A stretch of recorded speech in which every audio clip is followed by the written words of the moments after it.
With respect to the committees, I would refrain from saying anything beyond my direct and personal knowledge. What I can say is that they have 9 construction firms that we have seen now in the news, the 9 calling card companies of the spouses Diskaya, where they have used dummies, where they... Siyam, umamin naman na sila dun eh. Ano problema dun? Sinungaling sila? Oo, sinungaling talaga yan, Vico.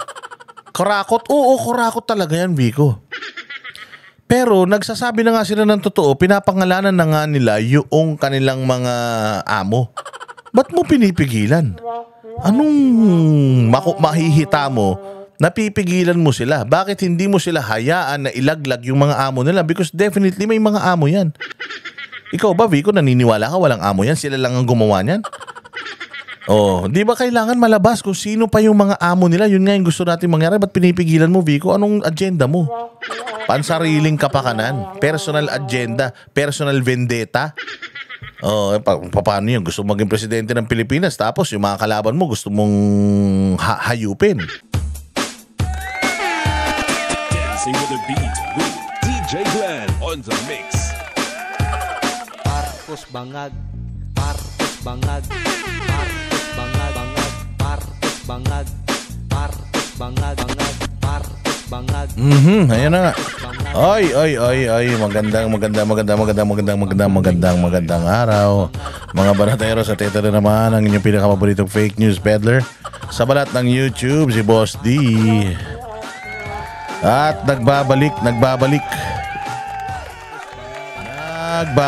ang Banateros sa sirkulasyon. Again, maraming salamat sa lahat ng mga nag-antay. Oo, sa Banateros na kahit na off the grid tayo for the past couple of days ay nandiyan pa rin kayo, nag-aantay at tumatangkilik. Pasensya na, minsan kailangan natin gawin talaga yan. Kailangan natin mag-enjoy. Kailangan natin pahinga-pahinga ng konti. PMA, pahinga muna anak. Kumusta naman ang inyong mga buhay-buhay? Kayo ba ay nalulungkot at walang makasama? Ito na naman ang inyong pinaka-paborito. Another day, another uratan session with yours truly, Boss D. At pasasakitin na naman natin ang ulo, atay, katawan, balon-balunan, puso, isip at kaluluwa ng lahat ng mga kupal sa Pilipinas. Lahat ng mga animal, buwisit at pabigat sa pamahalaan, pabigat sa taong bayan, mga walang silbi na pasahod natin, mga switik, salot, putok sa buhat, mga hindot na mga politiko, na mga hayop, mga palamunin, sintu-tinto, baliw, abnoy, sabog, batak sa kapangyarihan, bangag, adik, pusher, kawatan, mga kurakot, magnanakaw at sindikato, miyembro ng mga kuratong baliling diyan sa gobyerno, mula konsihal hanggang mayor, hanggang gobernador, hanggang congressman, hanggang senado, hanggang diyan sa Office of the President.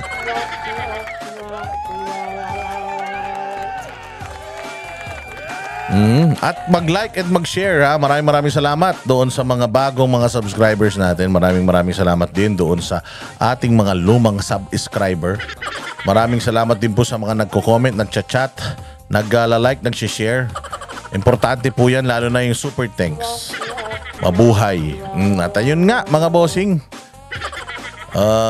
napakarami pa rin ng mga balitang nakakalap natin ngayon dito sa ating bayang Pilipinas na talaga namang nakakalungkot na dahil nag-aaway-away na ang mga senador at ang mga congressman. At kamakailan lang biglang nagkaroon pa ng palitan ng liderato. Mantakin mo, ha. Mantakin mo ang mga congressman ang pinangalanan ng mga kontraktor pero naglinis ng liderato sa Senado. Utang ng hina. Mga mahihinang nilalang. Dapat kasi may mga nagsalita na ng mga whistleblower. Dapat yung mga apektadong mga tao kusa na umaalis. Pero dito hindi eh. Ginagamit yung kanilang kapangyarihan para iharas eh. Etong mga whistleblower na ito napaka-traidor naman kasi, kaalyado ninyo, tapos kakanain ninyo, tapos kapag kinana kayo kung ano-ano mga kahayupang kabulastugan ng mga gagawin nyo sa Pilipinas, Diyos mio. No, di ba, bigla nagpalit ng liderato, o feeling ko nga kaya nagpalit ng liderato kasi may sinusul dyan sa Senado may isinusulong etong si Congress na pababain yung edad ng magiging presidente, senador, vice president. So siguro feeling ko para pumasok si Vico, pero sabi ko baka hindi naman. Biglang nagpalit ng liderato sa Senado, nako po, kung makalusot yan sa Kongreso, sigurado si Tito Soto ang Senate President, baka makalusot din yan. Kapag nakalusot yan, nako po, pag nakalusot yan sa Senado, pipirmahan ka agad ng presidente yan. Mantakin mo, 35 years old, pwede na maging presidente. Putragis yan. 35 years old, pwede na maging presidente. Saan ka naman? Tatanga-tanga talaga, di ba? Parang ipapahawak mo yung gobyerno sa walang karanasan. Walang karanasan talaga, bata. Gusto naman. Ikaw ba naman, gusto mong ikaw na ospital, merong isang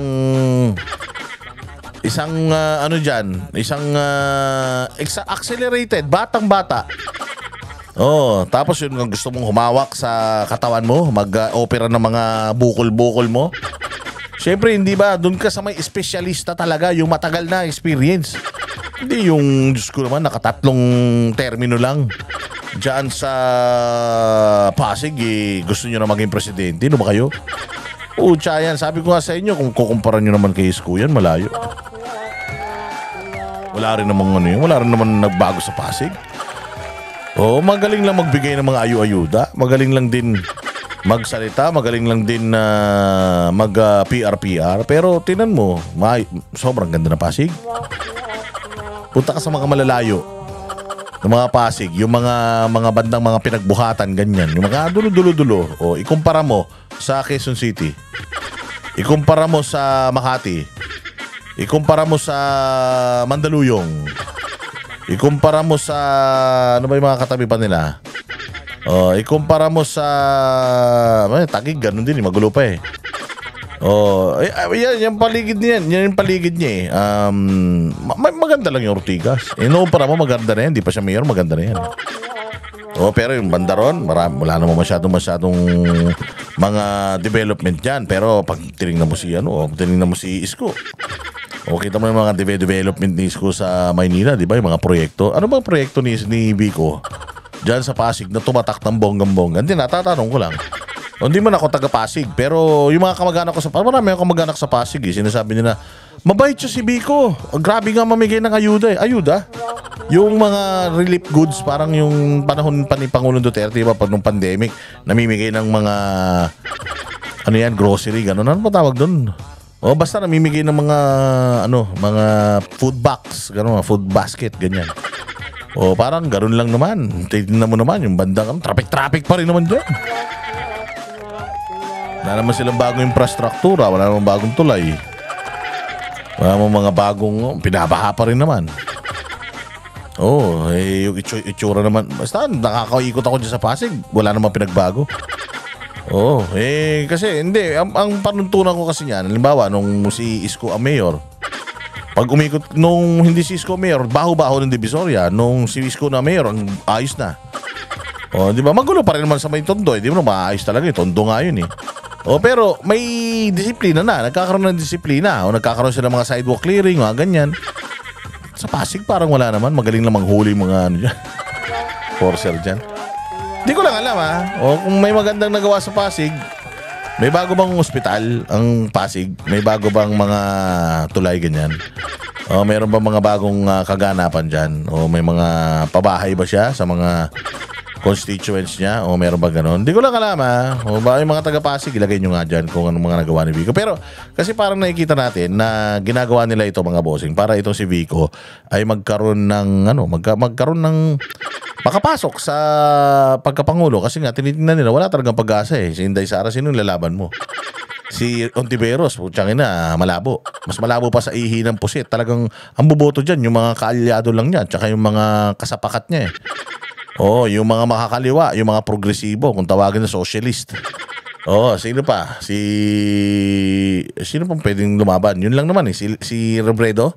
Ay, si Lenny. Ewan, pag naglaban si Lenny, pag tumakbo si Lenny, tatakbo. Puro babae maglalaban. Lenny, Sara, tapos si Ontiveros. Oo, pag si Ontiveros na maging presidente, baka lahat ng witness, bayaran niyan, di umano. Kung tatlo maglalaban, si Lenny tsaka si mahahati pa yung boto nila, di lalo sila hindi man nalo kay Inday. Okay naman, kung itatapat mo si Inday tsaka si Vico, nako po. Parang masyado pa talagang bata si Vico. Ako, feeling ko may potential si Vico eh. Kailangan ni Vico, kasi ba, sabihin nyo, kasi nung si Isko tumakbo, sabihin nyo, bilis kilos ako.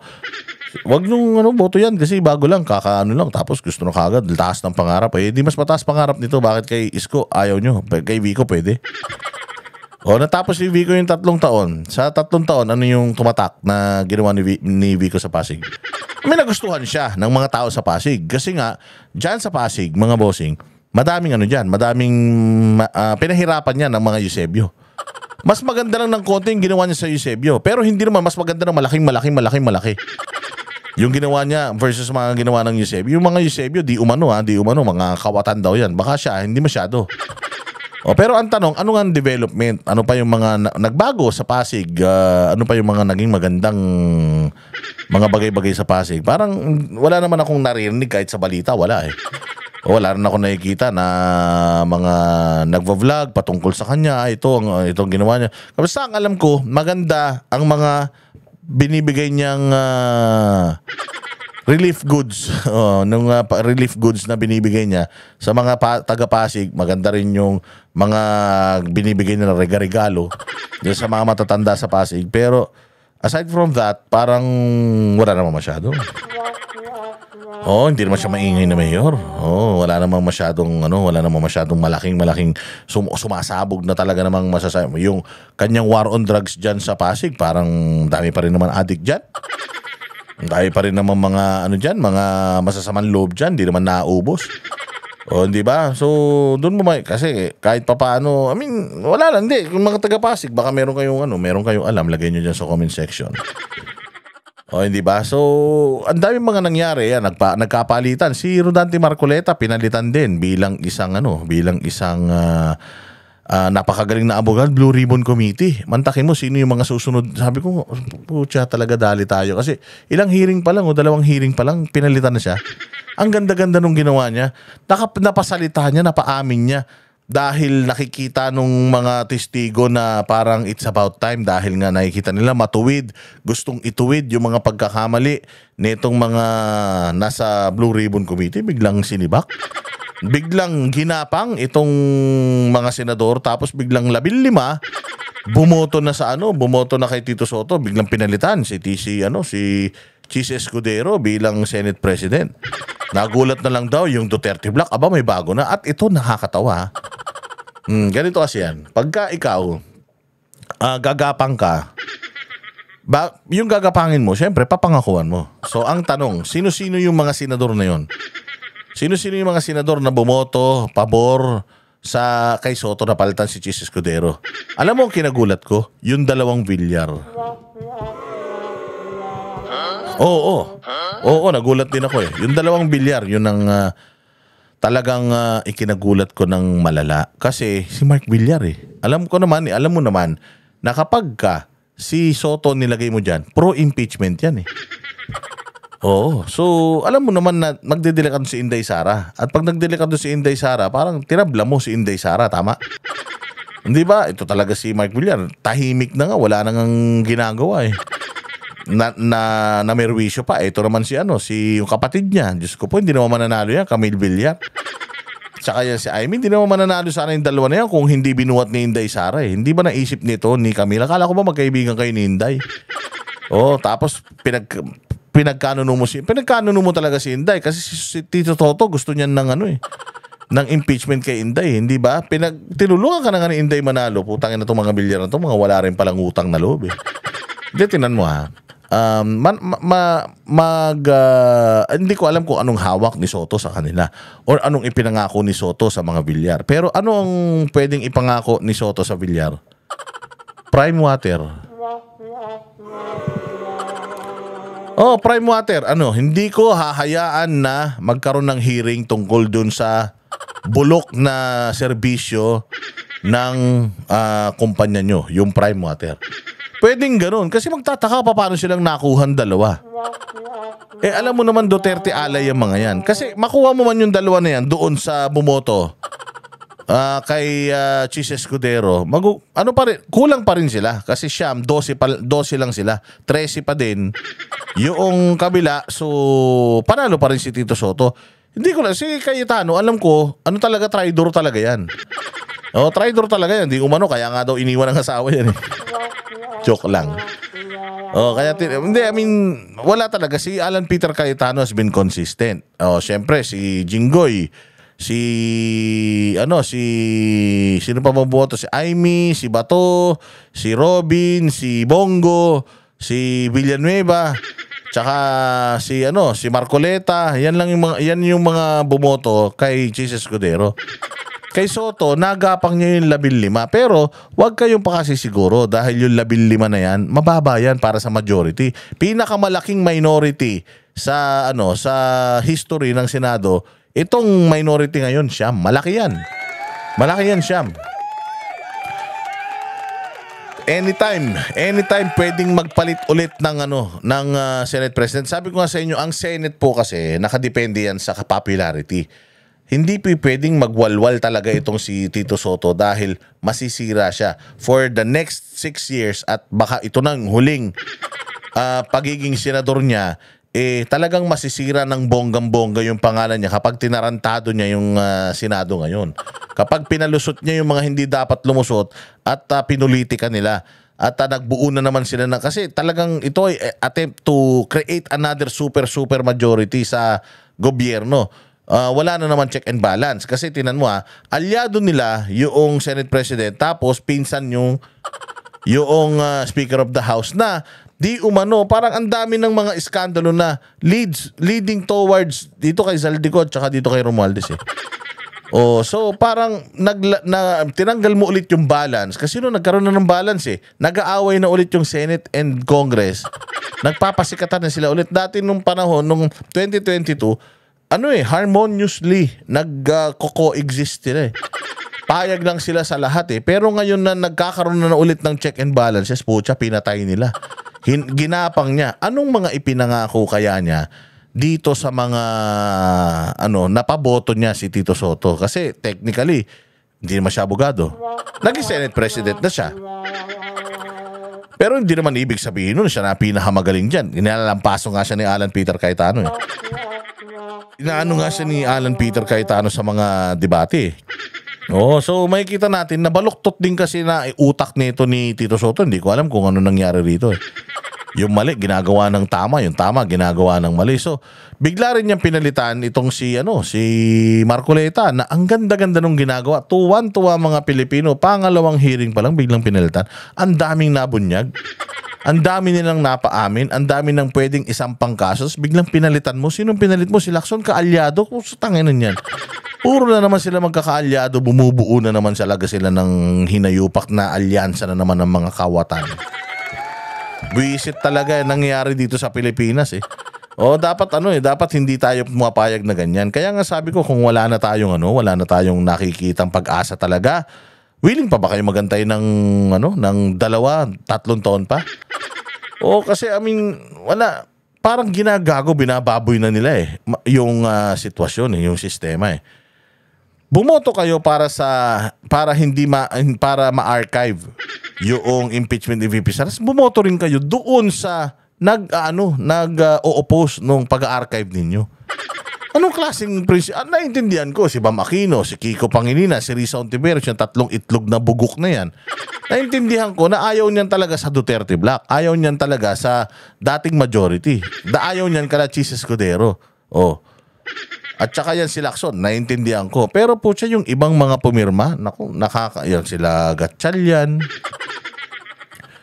Oo, si Lito Lapid, talagang boto lang naman yan. Huwag na natin sisihin si Lito. Si Lito Lapid, nagbibingo lang yata yan eh. Oo, kung halimbawa, ayan, si Tito Soto, hindi na iniisip sino ba talagang pinakamagaling sa dalawa. Hindi, putya, magbibingo na yan. Pag lumabas, kakarambola yan, baka maglagay na yun dito sa bulsa niya ng A or B. Tapos pag bunot niya A, sino yung A? Tito Soto, o boto kay Tito Soto. Baka ganun lang yung ginawa niya, hindi natin alam. Oo, pero boto lang naman talaga yan. Wala naman bilang, may bilang pero wala naman talagang importansya yan. Yung dalawang tulfo, kumana. Oo, di ba? Naintindihan din natin yung dalawang tulfo. Naintindihan natin na kung gagapang talaga si Tito, pwede siyang manalo. Pero isang puntos lang sigurado. Oo, kakabahan pa rin siya kasi marami-rami yun. Yung yung magiging parang opposition or minority. Kaya medyo ingat siya. Ang gagaling pa nung mga naging minority ngayon. Pero relax lang. Pag hinayop ito ni Tito Soto, yung pangarap nila ni Vic na magkaroon ng presidenteng sa pamilya nila, ito na rin ang katapusan. Kasi itong Vico Soto na to, maaga rin nagpapakita ng totoong kulay. So napakarami mga nangyari mga bossing sa ngayon na talagang sobrang disappointing yung hindi naman ang ganda ng ginagawa nyo tapos tatanggalin ka. Ang ganda ng hearing tapos tatanggalin ka. Daming yung nabunyag tapos tatanggalin ka. Tapos ang pinakamatindi pa nito, okay lang naman makipag-collaborate ang Senate President sa Speaker of the House, pero yung parang naging aso na yung Senate President sa Speaker of the House, considering that number 3 ang Senate President tapos Speaker of the House number 4 lang. Binabypass na nga nila yung number 2 tapos yung number 4 kinakana pa din nung number 3 kinakana pa rin nung number 4. Yung number 3 parang ginawang aso ng number 4 na Speaker of the House. Nakakahiya yun mga partner. Nakakahiya yun mga boss. Kaya eto, balikan natin yung mga balita at speaking of Vico Soto, marami pa tayong pag-uusapan tungkol dyan, pero magbalita na tayo. Ito si Vico Soto, doon sa congressional inquiry, siya ay tumayong testigo para gawing sinungaling ang mga diskaya. Parang ang sinasabi dito ni Vico, etong mga diskaya wala silang amo. Na etong mga diskaya masamang tao. Na itong mga diskaya hindi dapat paniwalaan. Tingnan nyo. Si Diskaya, dinideny niya nung una na magnanakaw siya. Marami silang mga ari-arian. Nag-flaunt sila. Okay, nila yun? That's their bad. Mali nila yun. Yung ginawa nilang flaunt ng kanilang yaman. Mali nila yun. Pero, at parang din ang deny nila nung nakaraan. Pero after another hearing, they came up with itong kanilang itong kanilang revelasyon na sila ay nagbibigay ng komisyon sa mga congressman. At isa sa mga congressman na nangungumisyon sa kanila, bata mo, kaibigan mo o close mo, yung Roman Romulo, di umano. Marcy Teodoro, gulat na gulat ako kasi alam ko matino yun eh. Yung pala ganun din. Galit na galit tayo kay Kimbo. Yung pala Marcy Teodoro, ganun din. Yung asawa niya na si Maan Teodoro, bumoto pa yun sa impeachment ni BP Sara. Ang gulat na gulat ako yung Atayde. Kabago-bago ng Atayde, pangalawang term pa lang na congressman nung Atayde. Ganun na ang ugali. Paano pag tumagal pa yan? Diyos ko po. Di ba? Paano nakatulog tong mga to? Kaya galit na galit si Maine Mendoza. Kayo talaga, sabi nyo, kinakanta nyo yung kanta nila, yung Flood Gave Me You. Flood Gave Me You. Sikat na sikat pa naman yung kanta rin ng Aldab, no? Walang iya. So, nagulat din ako talaga dun sa mga pangalan. Yung iba, sa Mindoro, alam naman natin, maraming kaganapan din sa Mindoro. Hindi naman natin sila mga kilala. Tapos, basta may mga pinangalanan. Tapos, isa sa mga pinangalanan doon, si Zaldico at saka si Romualdez. Pero yung katulad nga ng sinasabi ko, hindi, doon sa testimonya nila, meron lang emisaryo na ipinadadala. So kung may emisaryo na pinadadala, pwedeng ginagamit sila nung emisaryo na yon. Which is posible pero malayo sa realidad. It's possible but not close to reality.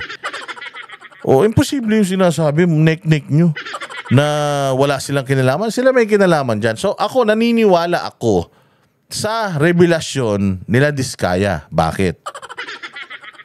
Tinatry nila na protektahan yung mga taong nilalagyan nila. Ang problema, yung mga nilalagyan nilang tao supposedly makakatulong nila pag nagkahulihan. Hindi. Nilalaglag sila mismo. O ginagawa silang fall guy. Hindi naman talaga sila makakakuha ng proyekto kung hindi dahil sa DPWH, tama. Pero kung napakaganda nung kanilang kwento at meron pa daw silang ledger meron daw silang mga invoice na ini-issue. Na parang resibo na ini-issue doon sa mga congressman na binibigyan nila ng kuratong. Binibigyan nila ng tong. Para sa sugal, 'di ba? Naglalagay ka ng tong. Meron pa lang ganun. So somehow hayop na Diskaya to, mabuti na rin. Na kahit na kahit na demonyo sila, kahit papaano may gustong gawing matino. Baliktad to. Nagsisinungaling sila, ngayon nagsasabi na sila ng totoo. Yung isang nila, yung Bryce. Pucha, alam mong nagsisinungaling na nung una, mas nagsinungaling pa nung pangalawa eh. Pero itong mga Diskaya kahit papaano, sila, tumatawag kami, hindi na kami sinasagot ng mga dating kaibigan namin. Kaibigan lang namin pag mangingi ng pera, pagka kailangan na namin, wala na. Sige na, laglagan na tayo. So nilaglag sila ngayon, binanggit yung mga pangalan. Tinanong, may senador? Wala. Kumikita ba kayo sa mga Duterte noon? May mga nag-a-attempt, pero wala talaga. Hindi talaga ubra. Nung panahon ni Duterte, wala talaga. Kasi din, noong 2020, na suspend yung kanilang license eh. So involved ba mga Duterte? Meron ba kayong involvement sa Duterte? Wala. Pero yung mga congressman, ito yung mga pangalan ng congressman. Noon, gusto nilang pagsabihin ng totoo. Nung sinabi na yung totoo, pucha yan. Tapos sila pala yung ituturo. Naknan tokwa na yan. Nag-iiyak sila. So dinidiscredit nila ngayon yung mga Diskaya. Ngayon, ito ang tanong ko kasi dito kay Mayor Vico.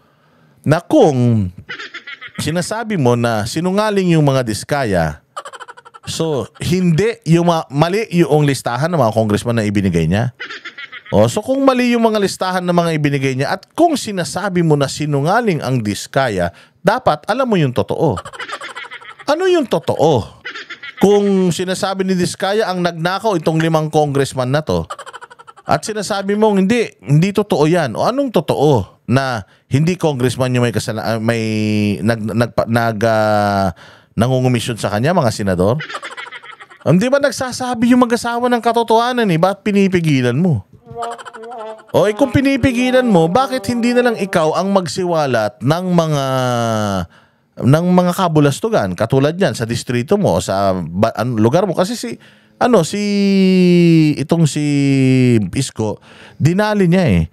Yung Maynila, dinali niya. Ang tinitira niya yung mga congressman. Bakit ikaw wala ka mang tinitirang congressman? Bakit ikaw wala ka mang inaaway na congressman? Alam mo naman na hindi makakapag-project yung mga contractor na yan kung hindi dahil sa mga budget na congressman ang gumagawa. Alam ko kalaban mo to nung kampanya.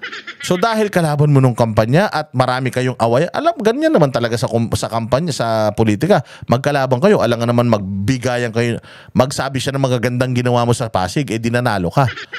Ganun ka rin naman, sisiraan mo rin sila kasi ayaw mo rin manalo sila. Ganun naman talaga politika eh. So ngayon, parang lumalabas, pinipersonal mo. Yung mga Diskaya, dahil kalaban mo at dahil maraming fake news na ipinalabas sa'yo noon, gumaganti ka ngayon. Sinisira mo yung reputasyon nila diyan sa Congress hearing. Sinayang mo yung araw mo na dapat nagsiserve ka sa Pasig, nandiyan ka, hinaharang mo itong mga Diskaya na na pangalanan yung mga congressman na binibigyan nila ng komisyon. Hinaharang mo yung mga Diskaya na magsabi ng totoo, mag-confess ng kanilang krimen. Bakit mo pinipigilan? At kung pinipigilan mo, anong suggestion mo? Anong gagawin? Kung halimbawa, hindi nagsasabi ng totoo sila Diskaya, o sino na imbestigahan natin? Hindi ko maintindihan to si Vico kung anong plano niya. Kasi tingnan mo, at 35 years old sa 2028, gusto mong maging presidente ng Pilipinas. Ganito ka maging klaseng presidente ng Pilipinas na yung mga kalaban mo sa politika, ilalaglag mo. Yung mga kalaban mo sa politika, ipipersecute mo. Eh di, wala ka rin pinagkaiba sa mga presidente na ganti lang ng ganti sa mga kalaban nila. Yan nga yung ginawa ni Pangulong Duterte eh. Hindi niya yung predecessor niya, which is si Pinoy. Ang dami rin kabulastugan ni Pinoy. Pero nung ginawa ni Pangulo, kinasuhan niya si Pinoy? Hindi. Pero nung Pinoy to Gloria, Gloria to Erap, ganyan ang politika natin. Lahat ng kalaban, binabalikan. Parang si Bongbong ngayon, mga kalaban, binabalikan. So ganun ka rin, Vico. Pag naging presidente ka sa 2028, kung gusto mong tumakbo, ganun ka rin. Magiging ka rin judgmental na presidente. Bata-bata mo pa, nagpapakita ka na ng katrapuhan mo at saka ng pagiging diktador mo. Totoo, di ba? So anong klase magiging presidente? Tapos pag naging presidente ito, anong gagawin niya? Lahat ng mga naninira sa kanya, kakanain niya? Ganun ang ginagawa niya sa Diskaya. Ano bang motibo niya na kinakanan niya yung mga Diskaya? Kasi yung mga Diskaya, binugbog siya sa Pasig. Although nanalo siya versus mga Diskaya, ang daming mga tao, ang daming mga mga taga-supporters ng mga Diskaya na sinisiraan din to si Vico. So ngayon, ang ginagawa mo, nandiyan ka para magsabi ng katotohanan o maghigante lang sa mga Diskaya dahil alam mong bebabyhin ka dyan sa Kongreso. Yan ang tanong. Kasi nga, pakinggan nga natin kung ano yung mga mensahe niya dito. With respect to the committees, I would refrain from saying anything beyond my direct and personal knowledge. What I can say is that they have 9 construction firms that we have seen now in the news, the 9 calling card companies of the spouses Diskaya, where they have used dummies, where they... Siyam, umamin naman na sila dun eh. Binabaliktad lang, binabawi lang nila ngayon kasi nataranta lang daw sila. Pero umamin na sila dun eh. So, anong problema dun? Anong problema dun? Sinungaling sila? Oo, sinungaling talaga yan, Vico. Kurakot? Oo, kurakot talaga yan, Vico. Pero nagsasabi na nga sila ng totoo, pinapangalanan na nga nila yung kanilang mga amo. Ba't mo pinipigilan? Anong mahihita mo? Napipigilan mo sila. Bakit hindi mo sila hayaan na ilaglag yung mga amo nila? Because definitely may mga amo yan. Ikaw ba, Vico, naniniwala ka walang amo yan? Sila lang ang gumawa niyan? Di ba kailangan malabas kung sino pa yung mga amo nila? Yun nga yung gusto natin mangyari. Ba't pinipigilan mo, Vico? Anong agenda mo? Pansariling kapakanan? Personal agenda? Personal vendetta? Paano yun? Gusto maging presidente ng Pilipinas tapos yung mga kalaban mo gusto mong hayupin. Hindi masama yan, sir. We have become huge contractors, and all of these 9 companies are based in Pasig. Practically all of these companies have tax deficiencies. Yun, kanain mo sila dun sa tax. Idagdag natin sa kaso niya. Kung yun lang pala hinahabol mo, yung mga taxes na dapat bayaran na, si Isko, ganun din, hinahabol din yung mga taxes na. Kung tax evader to, putangin na, dagdag natin sa kaso. Pero bakit mo sila pinipigilang magsalita? Hindi naman nila sinasabi na santo sila. Inamin naman nila na kailangan naming gawin yon kasi nga pinipressure kami. Hindi kami makakakuha ng project. So, it's an admission of guilt. Inamin nila na kurakot sila. Since inamin na nila na kurakot sila, na dinidilay nila noon, pangangalanan na nila yung mga gusto nilang pangalanan na mga nakikinabang sa kanila na mga tinrider din sila. Bakit mo pinipigilan? Ano naman kung sinungaling sila noon? Dapat hindi na sila paniwalaan ngayon. Ba't pa tayo nag-hearing? Kung lahat ng sasabihin nila dyan kasinungalingan naman pala, ba't pa tayo mag-hearing? Ba't nyo pa pinatawag na resource person? Eh, hindi ba pinapaamin nyo nga sa mga kasalanan? Bakit mo pinipigilan, Biko? Ikaw talaga. Dududa na ako sa iyo, ha? Probably with the BIR as well, but definitely with the LGU, marami po silang violations. Recently, they have been, Mr. Diskaya has been recently convicted of 2 counts of building code violations. Oh, yun. Di kasuhan mo. Kinasuhan mo na ba? Kasuhan mo, ipakulong mo lahat ng pwede mo ikaso mo. Kasi nga kung lumabag sila sa batas sa syudad mo, kasuhan mo. Nandiyan ka sa kongreso nung magagawa ng pinagsasabi mo niyan, hindi naman korte yan. Sinisiraan mo yung mga Diskaya dahil kalaban mo. Eh di meron kang personal grudge sa kanila. Di kung merong dapat paniwalaan, hindi ikaw yun. Bakit? Kasi nga meron kang personal, personal ka ng grudge, bias ka eh. O hindi maganda yung ganyan bilang isang lingkod bayan. Dapat lagi kang patas. Pabayaan mo na gumulong ang batas. Kung marami kang reklamo sa mga Diskaya, demanda mo, ipakulong mo. Mayroon silang buwis na hindi binaya, demanda mo sa BIR. I-demanda mo tax evasion sa korte. Lahat gawin mo. Pasara mo yung wag mong issuehan ng hindi lang building permit, wag mong issuehan ng business permit. Kung gusto mo, taga-Pasig naman pala yan. Bakit nyo nire-renew yung mga business permit niyan? Ba't nakakapag-business yan dyan? Di ba? Dapat kung talagang alam mong kawatan yan, hindi mo na yan ini-issuehan ng permit. Bakit may permit to operate yung mga kumpanya niyan? At alam mo naman pala na bogus, bakit hindi mo kanselahin yung permit nila? Kasi lilipat lang sila ng opisina, mag-a-apply sila doon. At least naitaboy mo sila sa syudad mo. O, di ba? Hindi kita talaga maintindihan, Biko. Ano ang mo rito? Ano ang mahihita mo rito? So, medyo notorious po ito. Nagsimula sila sa LGU.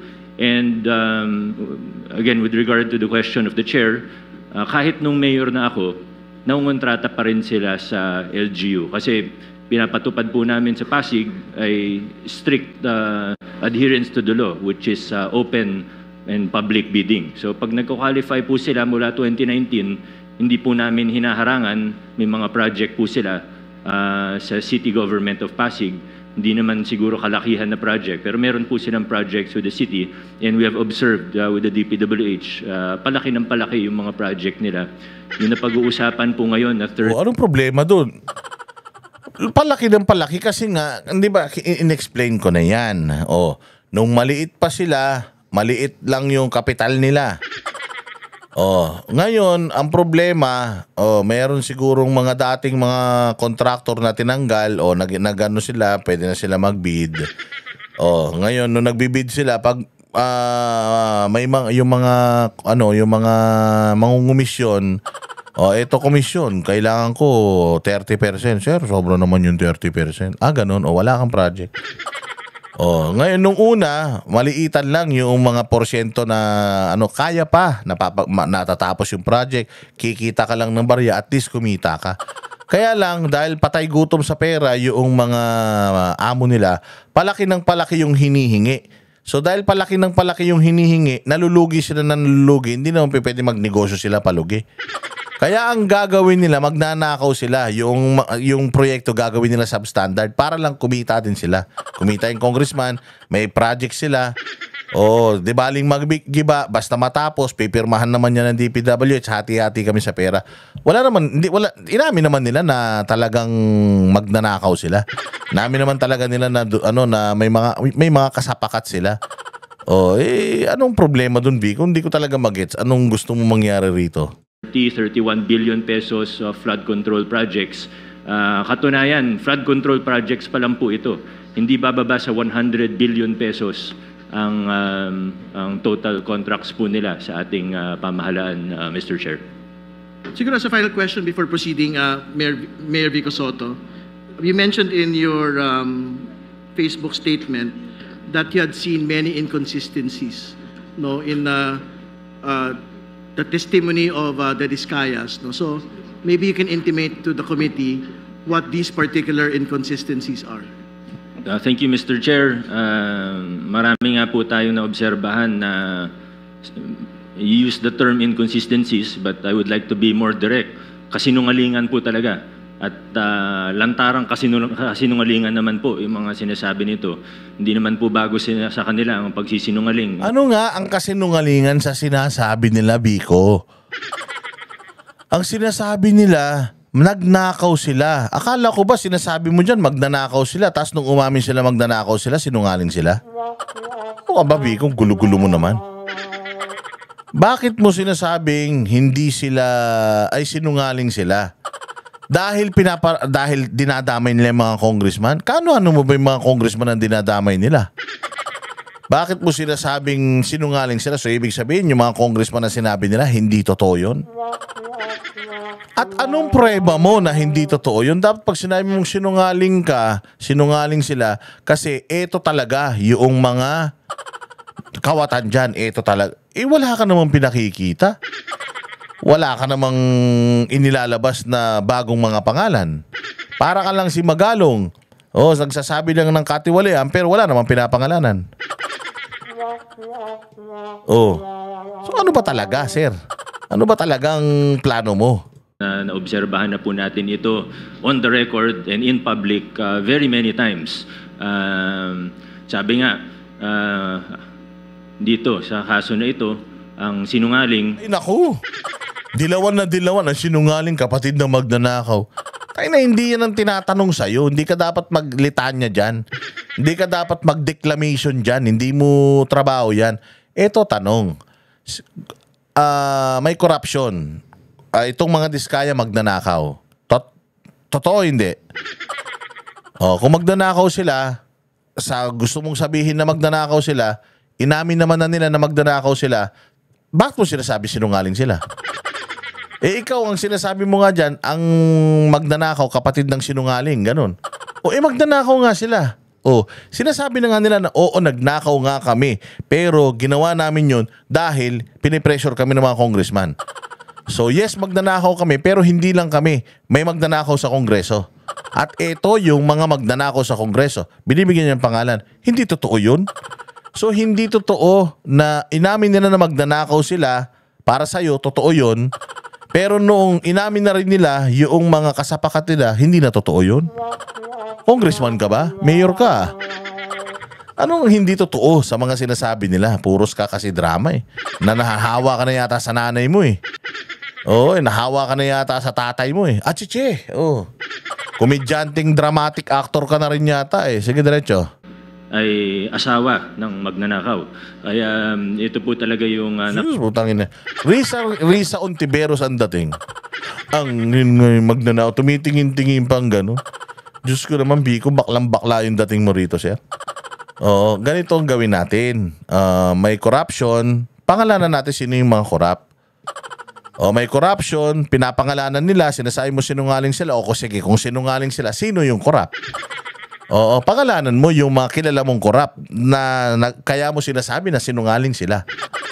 Di ba? Dapat pagka sinabi mo sinungaling sila, itong ebidensya na hindi totoo yung sinasabi nila. Alin doon ang hindi totoo sa sinasabi nila? Yung magnanakaw sila? Ba't nandiyan pa sila? Hindi totoo yung mga congressman na nilaglag nila? Kung hindi totoo yun, sino yung totoo, Biko? Na mga magnanakaw dyan. Magbigay ka ng pangalan, di yung putya. Pumunta ka dyan, nagsayang ka lang ng oras ng taong bayan.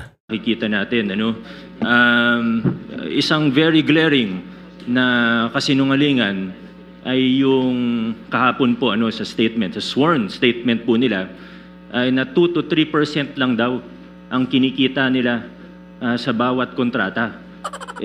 Kahit naman po hindi ka eksperto sa larangan ng construction. Hindi.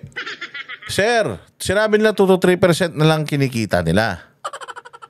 Syempre, sa 2 to 3% na kinikita nila, yung iba nun, papagawa pa rin naman nila ng substandard nga lang. Ang punto nga rito, meron akong sinasabi na mga kasabwat ko dito.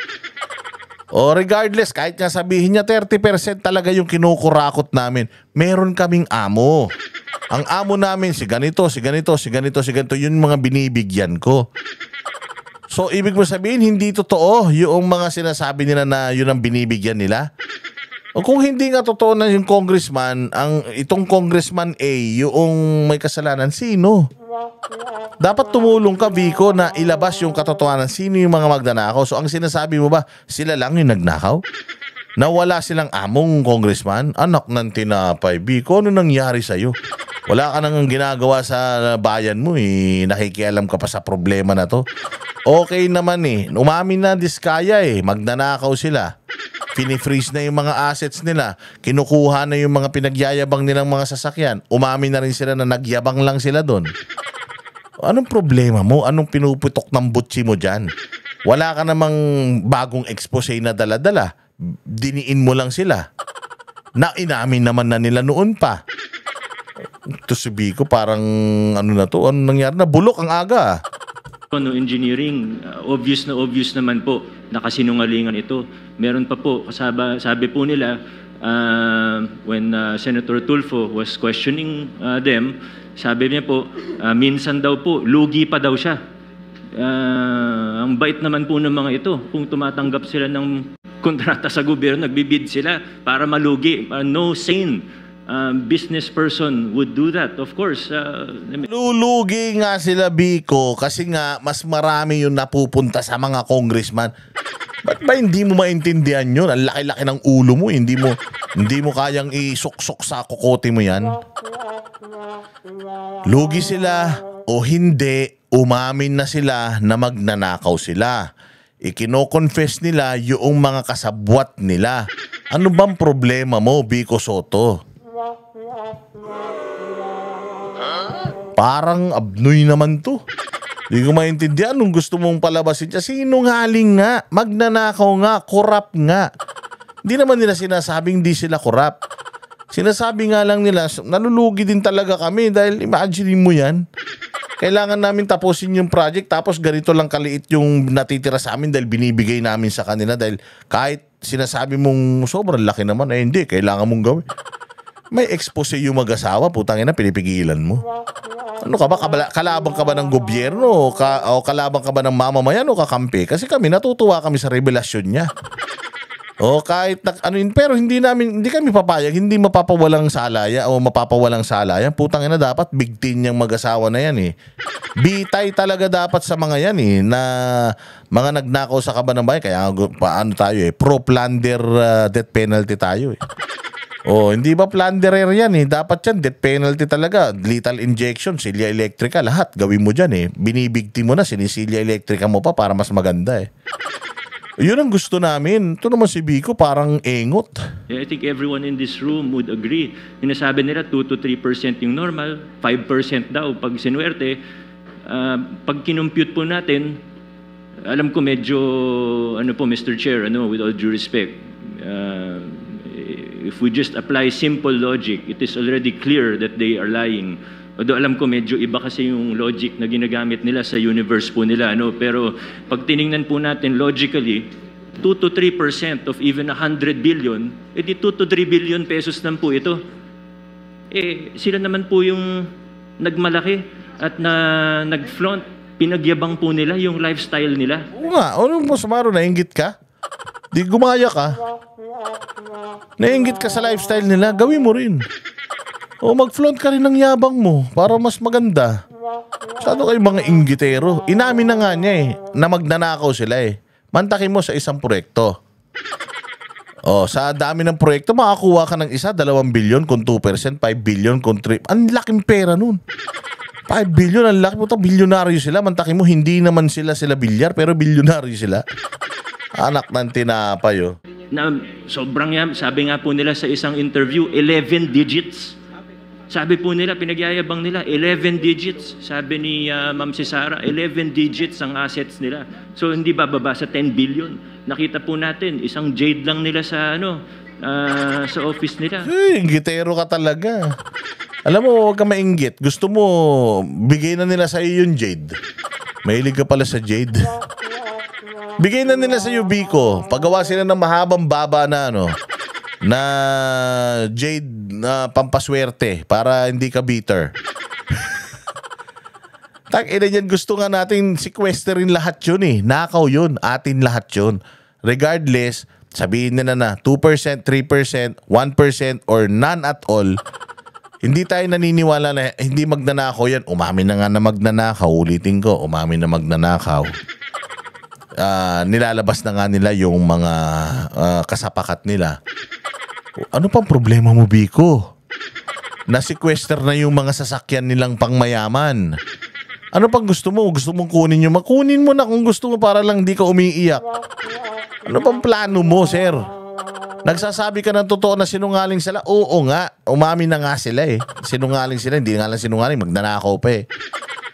Pero nilalaglag na nila yung mga kasama nila magnanakaw. Yun ang dapat na focus natin. Si Biko nakapokus sa personal na galit. Alam mong gigil na gigil eh, parang bading eh. Kalalaking tao eh. Pag nakahiga na, wag mo nang tadyak-tadyakan. Bayaan mo. Ano na yan? Mahuhuli na yung mga yan. Makukulong na yung mga yan. Makakasuhan yung mga yan, Biko. Ano pa bang gusto mong mangyari? Politika pa rin. Ay, dilawan tae ka talaga. 100 million na kagad yun. Yung mga sasakyan, if they paid the correct taxes, it would easily reach almost 1 billion, if not more than 1 billion. How will you afford that if you're only earning 2 to 3% profit? Sabi naman nila, wala silang private contracts. Ayaw na daw nila sa private kasi maliit ang kita. Nasa interview din po nila. So, buti na lang po ang isda ay nahuhuli sa sarili nilang bibig. Buti na lang po. Ganun po sila magsalitain. Alam mo, Vico, sinayang mo yung oras ng taong bayan dito. Putang iniwan pa yung Kapitolyo. Sana nagtrabaho ka na lang sa Kapitolyo. Wala ka namang sinabi dito na hindi nila inamin eh. Inamin na nga nila, gumawa na nga sila ng krimen. Sabi nga nila sa Senado, ganito po, tumawag kami, wala na, dinededman na nila kami, pero ito po talaga nangyari. Yung mga properties na yan, sa'yo ba yan? Oo. Binili mo? Oo. So nagsisinungaling sila dahil sa pagsisinungaling nila na yun, na-sequester na yung mga gamit nila. Pinagkukuha na ng customs yung mga hindi palabayad yung mga taxes ng mga sasakyan nila. So okay na yun. Pagkatapos, wala na rin naman eh. Lubog na rin naman kami. Maghilang kami pababa. Eto yung mga kasabwat namin. Inamin na nila eh. Ginagawa po namin yun kasi nga, siyempre may mga pamilya kami, may kabuhayan namin yan, kailangan namin kumita. Pikit mata kami. Nagbibigay kami ng mga porsyento sa mga congressman. Ito nga yung mga congressman na yun eh. Anong connection ng mga pinagyayayak-yak mo ngayon doon sa ginagawa ng mag-asawa? Ano na nga sila eh. Naglalabas na nga sila ng ng mga nagre-reveal na nga sila ng mga kasalanan nila. Ito si Biko. Alam mo, Miss Kiko, lito na sa'yo. At nalalaman natin ang mga katotohanan. And I don't mean to overstep, Mr. Chair. Please stop me at any time. But I would just like to, siguro hindi naman warning, pero siguro ang aking pag-igayat sa bawat isa, pati na rin sa mga mamamayang, sa ordinaryong mamamayan, na mag-ingat po tayo. Ordinaryong mamamayan na naman. Parang NPA yan ah. May mga kaibigan pa naman to sa mga progresibo at makakaliwang mga grupo.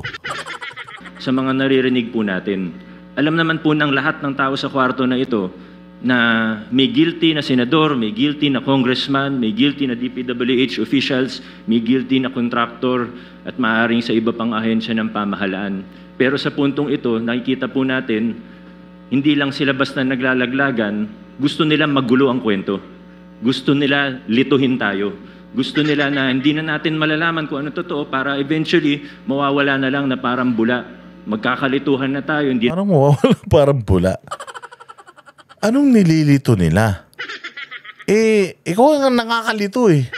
Lito-lito na ako sa'yo. Walang hiya ka. Anong mawawalan parang bula? Ang lakas-lakas nga ng issue na yan. Gusto nga natin si Saldi ko nga tumakas na eh. Tayo na dahil nga inilaglag na nila at alam ni Saldi ko sasabit siya, tumakas na nga eh. Nakikita na nga natin sino yung mga kawatan. Kung sinasabi mo walang, may silbi yung ginagawa nila. Magnanakaw sila, ilibing ng buhay kung gusto nyo. Sila elektrika. Pero kailangan malaman natin sino yung mga kasapakat nila. The buck doesn't end doon sa nila, sa revelasyon, sa pag-amin nila. Kailangan banatan nila natin kung sino yung mga kasapakat niyan. Sino yung mga kutsaba niya, kung sino yung mga chuwariwap niyan. Yun ang ito naman si Biko. Ang ina, nasira ka dito, sir.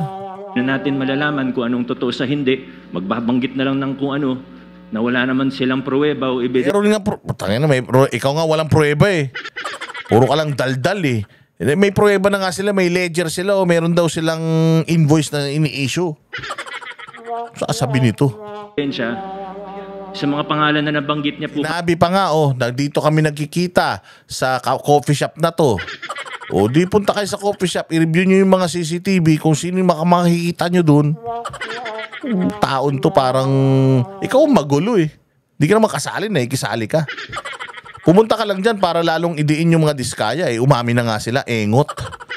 Kahapon, naniniwala ako may iba dun, totoo. Pero hindi tayo they have to present evidence, of course. And I think we really have to be careful. Ina niyan, hindi mo naman trabaho yan eh. Nahingan sila ebidensya eh.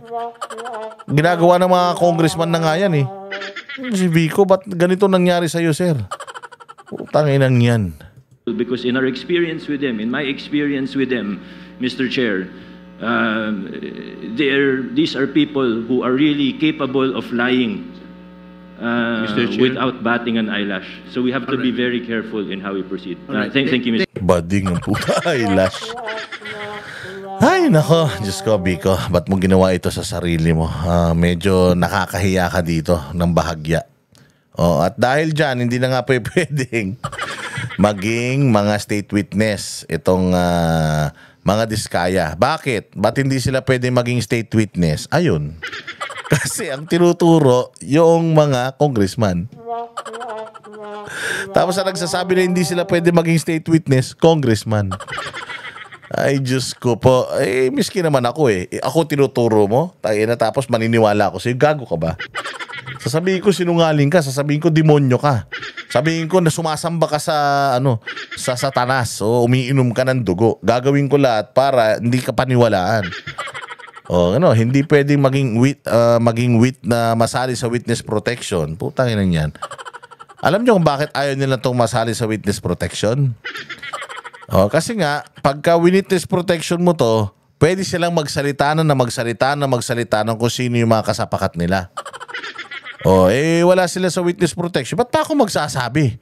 Bakit pa ako maglalabas ng mga saloobin ko? Parang yung sinasabi din nung DPWH na si Bryce na magsasalita ako pero bigyan nyo akong immunity. O bigyan nyo ako ng dito, wag nyo ko ibalik sa Senate. Magsasalita ako, di ba? Ito parang nanghihingi ng ng witness protection program na para magsalita siya. Ito nagsasalita, naglalaglag ng mga pangalan, humihingi din ng protection, tapos ayaw niyong ibigay. Hindi naman ibig sabihin na papasok sila ng witness protection. Wala na silang kaso eh. Hindi, kasuhan pa rin ng pagnanakaw kung nagnakaw.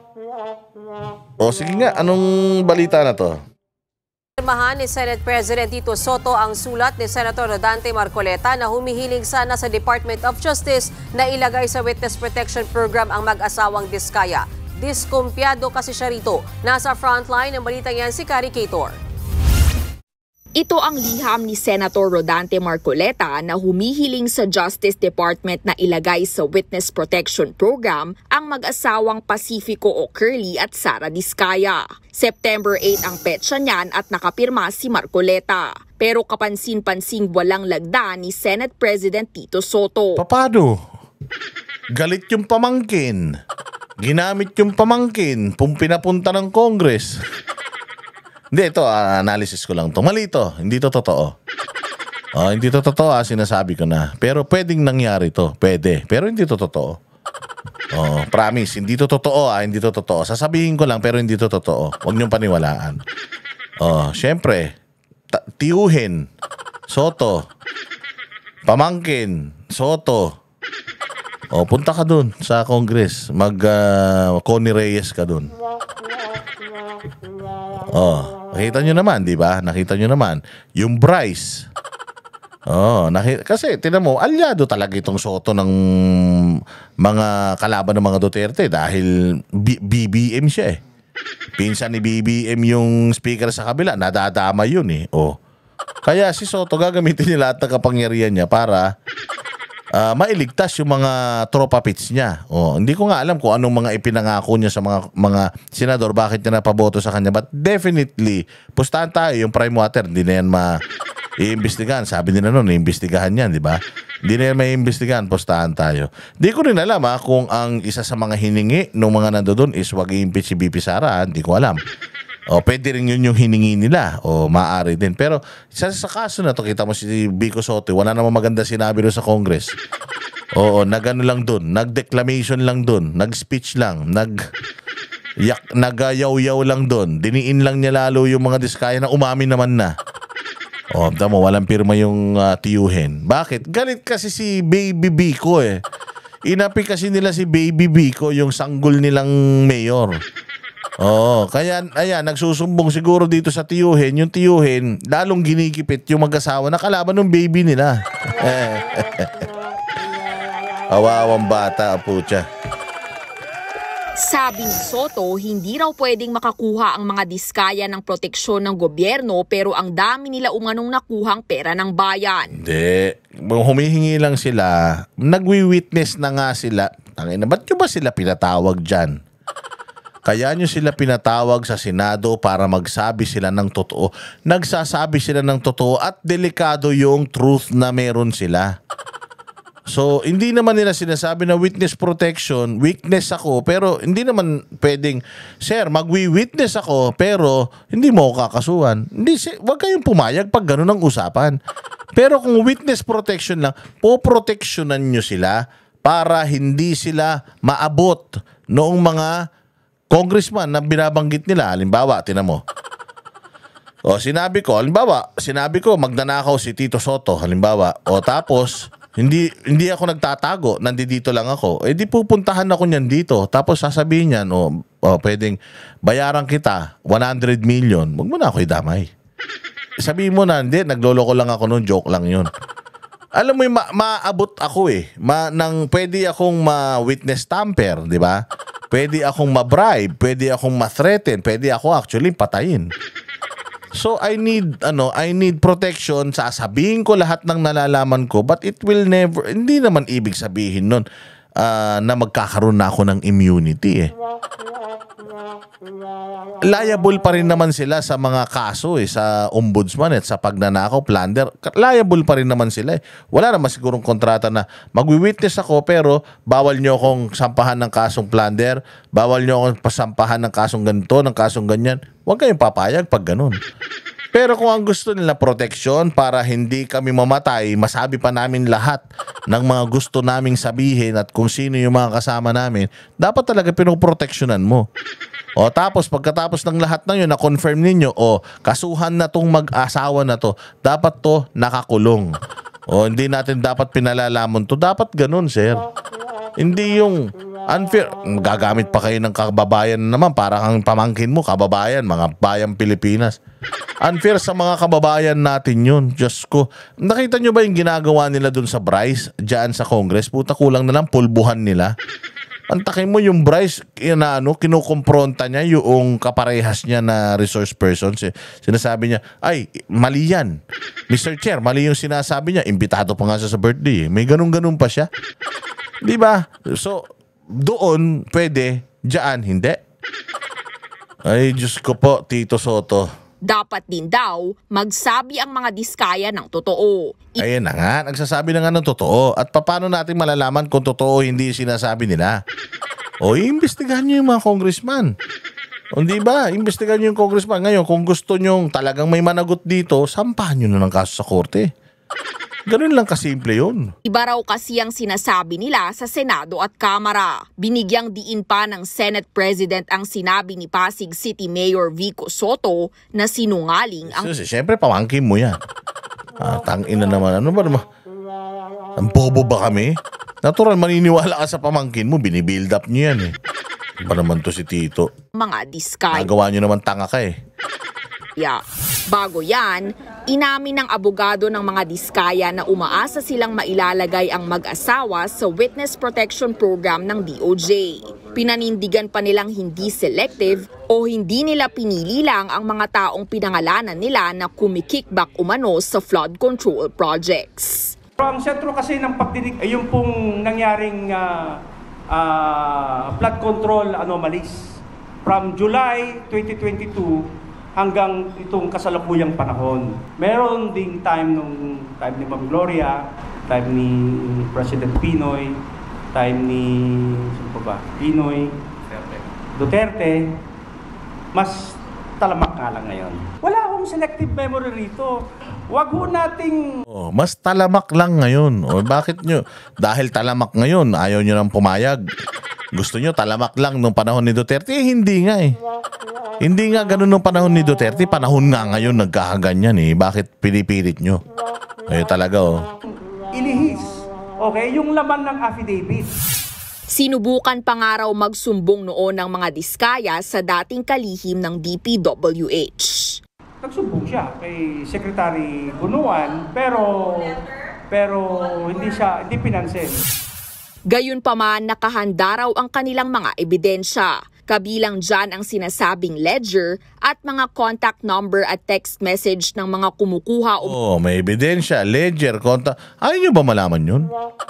Di ba dapat mas eager tayong malaman doon? Sige, bigyan natin sila ng assurance para mas marami pa silang masasabi. Kasi if you do not keep them safe, kung hindi mo sila poprotektahan, putang ina, bukas patay na tong dalawa na to. Ano pang natin? Kasi hindi na makakapagsalita ang patay. Pag namatay itong mga to, wala na itong mga masasabi. So, pag may nangyari masama dito, Tito, sagot mo. Kasi hindi mo sila binigyan ng witness protection program. Ng witness protection, napakaselan ng mga information na binibitawan nila. Nilalabas na nga nila kung sino yung may mga kasalanan, tapos hindi nyo pa poprotektahan. Kung gusto nyo, yung Bryce, protektahan nyo rin. Pero hindi siya dapat immune sa kaso. Dapat makasuhan at makulong yun. Umamin eh. Ito rin mag-asawa na to, dapat tumakulong at makasuhan. Lahat ng ari-arian ito hanggang tumira to sa ilalim ng tulay. Gawin natin. Walang problema yun. Maganda yun. Kung talagang nagnakaw to, go, go, go. Ano yan? Pero yung pipigilan nyo, yung mag-asawa na magsalita dahil hindi tinuturo yung mga Duterte? Dahil lang tinuturo si Saldico at si Romualdez? Mali yun na Tito Soto. Sa kanila ng SOP o kickback. Hindi ho niya isasakripisyo yung buhay niya, yung pangalan niya, kung hindi niya kayang panindigan. Una nang sinabi ni Congressman Terry Ridon na hindi pwedeng maging state witnesses ang mga Diskaya dahil hindi sila ang least guilty. Ayon din sa DOJ, pwede lang silang makonsidera kung ibabalik nila ang perang iligal nilang nakuha. Lumabas sa mga pagdinig na umabot sa 20 billion pesos ang kinita ng mga kumpanya ng mga Diskaya mula 2017 hanggang 2022. Depensa naman ng kanilang kampo, sadyang malalaki lang ang mga proyektong nakukuha nila. Yung siyam na kumpanya, quadruple A lahat. Kung qualified siya at siyang nakakuha, definitely magkakaroon ng income. Sinuswerte lang siguro ang company. Nagbabalita mula sa frontline. Ngayon, yun na nga mga bossing. So, again, para sa akin, ikulong, papanagutin sa pagnanakaw, ilitin lahat ng ari-arian, lahat ng mga pinagyabang nila, anuhin natin, kunin natin, pera ng taong bayan. Ako naniniwala ako, pera ng taong bayan. Pero dapat hindi lang sa kanila magtapos. Dapat malaman natin sino pa yung mga kasapakat nila sa DPWH, kasi hindi lang Bulacan yan, buong Pilipinas yan, yung DPWH, buong Pilipinas din yung mga proyekto nila. So, kailangan malaman natin sino yung mga district engineer, regional engineers, yung mga kawatan. At the same time, yung mga politiko, yung importante na malaman natin kung sinong mga nagnakaw dyan. Kailangan yun yung masungkit talaga natin. At masusungkit lang natin yun kapag ikinanta na nila, ikinakanta na nila eh. Dapat nga mas lalo nating nilalambing yan. Pagkatapos nun, nakuha na natin gusto natin sa kanila, nakita na natin na talagang na pinpoint na lahat ng mga kasabwat nila, kung gusto nyo, i-gas chamber nyo na. O kaya, isilya electrical, lethal injection. Kung ano, kaya buhayin nyo yung death penalty para sa kanila lang. Pagkatapos, balik na ulit sa dati. Wala na ulit death penalty. Pwede naman ganun.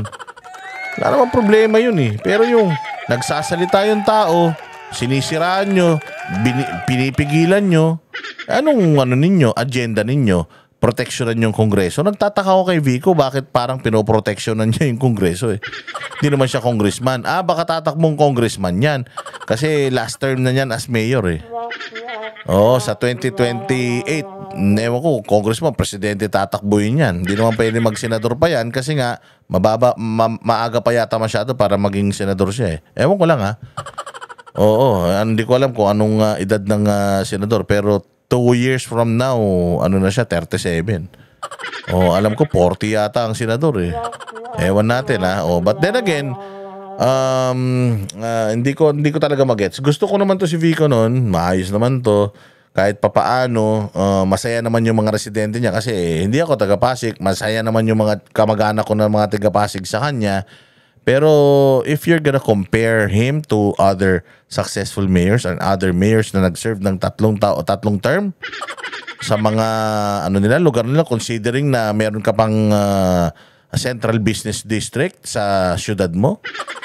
Wala parang para sa akin wala akong masyadong nakikita na pumuputok na magandang ginawa niya na talagang significant. Halimbawa, si Inday Sara, yung Davao City, kita nyo kung gaano kalinis, gaano kadisiplinado, safest city, mga ganyan. Wala naman tayo narinig na ganyan sa Pasig. Wag na muna magpolitika kasi Vico. Mas mabuti, magtrabaho ka na lang dyan sa Pasig. Last term mo na, yung mga kalaban mo noon na bumanat sa'yo, nanira sa'yo, bayaan mo na yung batas, ang maging karma nila. Bayaan mo na yung langit, ang maningil sa kanila. Wag ka nang makisali dyan, lalo na kung wala ka namang sasabihin matino. Diyos mio. Again, maraming salamat mga bossing. Mag-like, mag-share, mag-comment, super thanks, lahat gawin ninyo. Lang kayo, share, importante na yun. Comment, importante rin yan dahil binabasa nila, gusto nilang malaman kung totoo ba yung mga nagko-comment dito. So, mabuhay kayo, kita-kits tayo ulit sa susunod na vlog. Kami ang boses ng masa, hindi natatakot. Katotohanan lang, di kami nalulunod. Walang bahid ng sismis, lahat ay totoo. Kahit sino ka pa, pag mali ka babanatan ka. Walang pinipili kulay, wala kaming kinikilingan.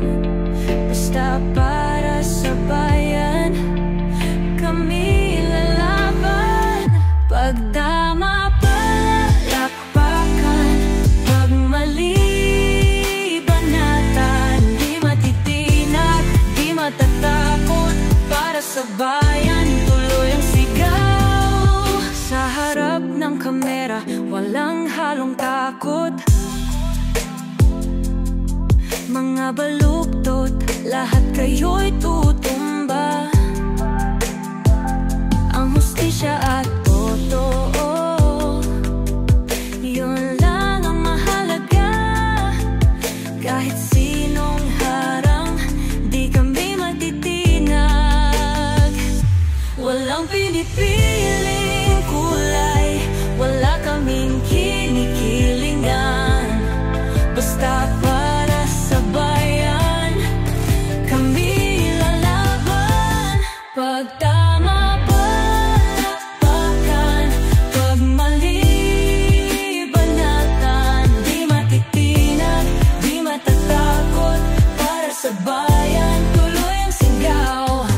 Kung nasa tama ka, ikaw ay aming kasama. Pero pag mali ka, handa ka na bang mabasag? Banateros kami, walang inuunan, dahil bayan muna bago ang sarili.